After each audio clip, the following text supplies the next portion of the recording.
As he stepped out of the teleportation booth, Thomas felt the familiar sensation of disorientation wash over him. He blinked in the bright light of the unfamiliar surroundings, taking a deep breath of the stale air.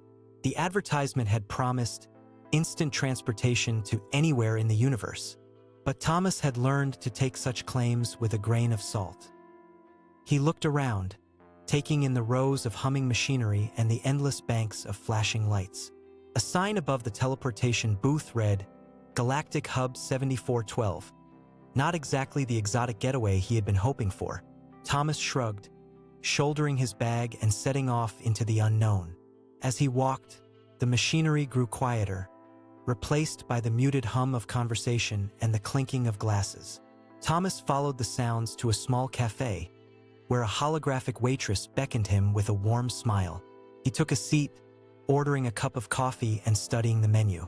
It was then that he noticed the woman sitting across from him, her eyes fixed intently on his face.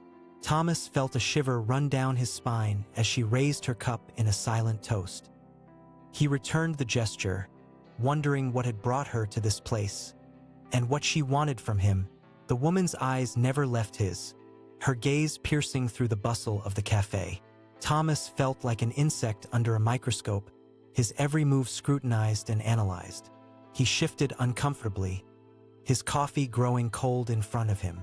Suddenly, she stood, her chair scraping against the floor. Thomas's heart skipped a beat as she approached him, her long legs eating up the distance between them. Up close, her features were even more striking: high cheekbones, full lips, and those unblinking eyes that seemed to see right through him. "You're not from around here, are you?" she asked, her voice low and husky. Thomas shook his head, feeling like a small animal caught in her sights. "Just passing through," he muttered. The woman's gaze lingered on his face, then dropped to his bag. "You're not carrying much luggage for a traveler. What brings you to the hub?"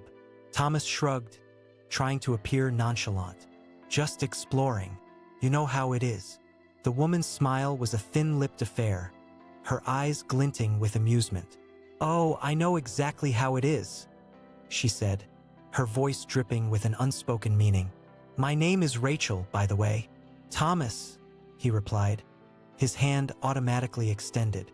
As they shook hands, Thomas felt a jolt of electricity run through his body. It was as if Rachel had sparked a connection, a buzzing energy that seemed to charge the air around them. Rachel's grip was firm, her hand cool to the touch. As they parted, Thomas felt a lingering, tingling sensation in his fingers. He rubbed his hand absently, trying to shake off the feeling. "So, Thomas," Rachel said, her eyes roving over his face, "what do you think of the hub?"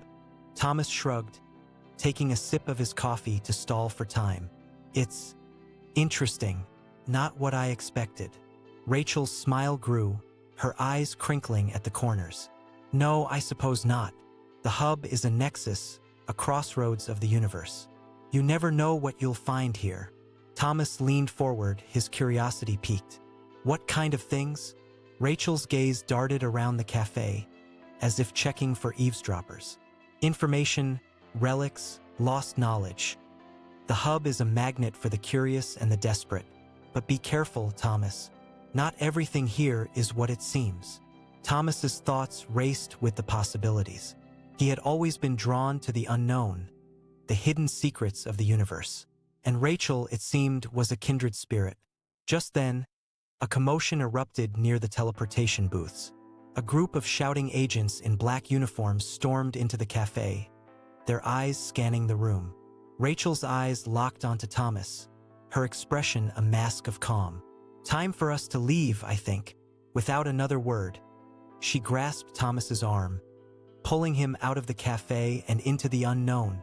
They navigated the crowded corridors of the hub, Rachel leading the way with a confident stride.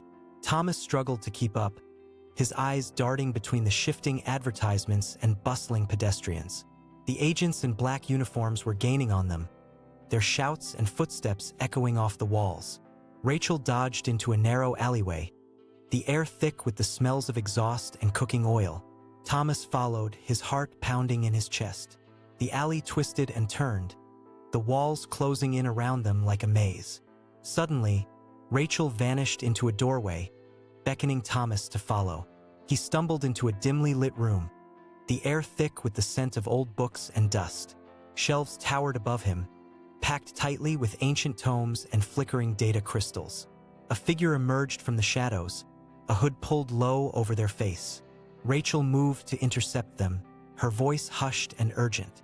"Not safe for him here. The agents will stop at nothing to claim him." The hooded figure nodded, producing a small, intricately carved box from the folds of their robe. Rachel opened it, revealing a glittering crystal that pulsed with an otherworldly energy. "This is a Nexus Key," she explained, her eyes locked onto Thomas's. "It will take you to the edges of the universe, to a place where the fabric of reality is thin. But be warned, Thomas, the journey will change you forever." Thomas's mind reeled as he stared at the crystal, feeling the weight of the universe settling onto his shoulders. He had a choice to make, one that would determine the course of his life forever. Rachel's eyes seemed to bore into his very soul, as if willing him to make the right decision. The hooded figure remained silent, their face a mystery, but their presence seemed to amplify the sense of urgency. Thomas felt the weight of the unknown pressing down on him. He thought of the agents, their black uniforms a stark reminder of the danger that lurked in every corner of the hub. He thought of Rachel, her enigmatic smile and piercing gaze. And he thought of the Nexus Key, its pulsing energy calling to him like a siren's song. With a deep breath, Thomas reached out and claimed the crystal. The moment his skin touched the key, the room seemed to explode in a whirlwind of colors and patterns. The air vibrated with an otherworldly energy, and Thomas felt himself being pulled apart and reassembled at the molecular level. Rachel's voice whispered in his ear, the words lost in the cacophony of sound. The hooded figure vanished, leaving Thomas alone in the maelstrom. The room, the hub, and the entire universe seemed to blur and distort, becoming a kaleidoscope of possibilities. When the storm passed, Thomas found himself standing on a desolate plain, the sky above a deep, burning crimson. The air was heavy with an electric charge, and the ground beneath his feet hummed with power.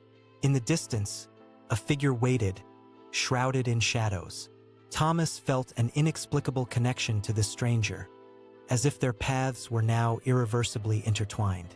With a sense of trepidation, Thomas began to walk towards the unknown, the Nexus Key still clutched in his hand. The stranger remained still, their features obscured by the darkness. But as Thomas drew closer, he could have sworn he saw a glimmer of recognition, a spark of understanding that went beyond words.